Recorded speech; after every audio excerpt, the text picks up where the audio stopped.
Jusqu'à présent, pour réaliser la copie d'une colonne corinthienne, il fallait 1 mois et demi de travail à un sculpteur. Aujourd'hui, 1 semaine seulement suffit à ce robot tailleur de pierre fabriqué par une société française, la société Lithias. Pour parvenir à ce résultat, il faut d'abord scanner l'œuvre dont on veut faire la copie, la numériser en 3D afin de pouvoir la modifier, voire la réparer. Une réparation comme cette statue de Mars, le dieu de la guerre, dont le nez a été abîmé.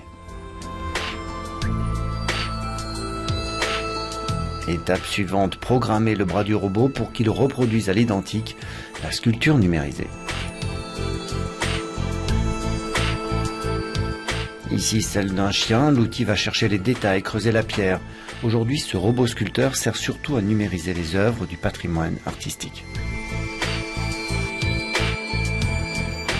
À l'abbaye de Cluny, on a choisi cette technique pour permettre au public de découvrir des œuvres inaccessibles, comme cette réplique de Saint-Pierre dont l'original est dans un musée aux États-Unis.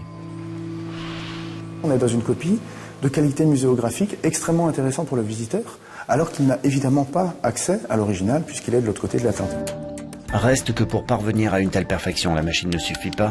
La main de l'homme reste indispensable. D'ailleurs, un sculpteur intervient toujours après le travail du robot. Lui seul est capable de donner vie à l'œuvre d'art. Tout ce qui donne donc, la partie vivante d'un visage, ce sont les ombres, les creux, etc.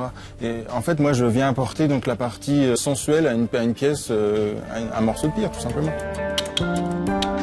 Les musées ne sont pas les seuls clients, on peut aussi s'offrir de la sensualité taillée dans la pierre moyennant quelques milliers d'euros.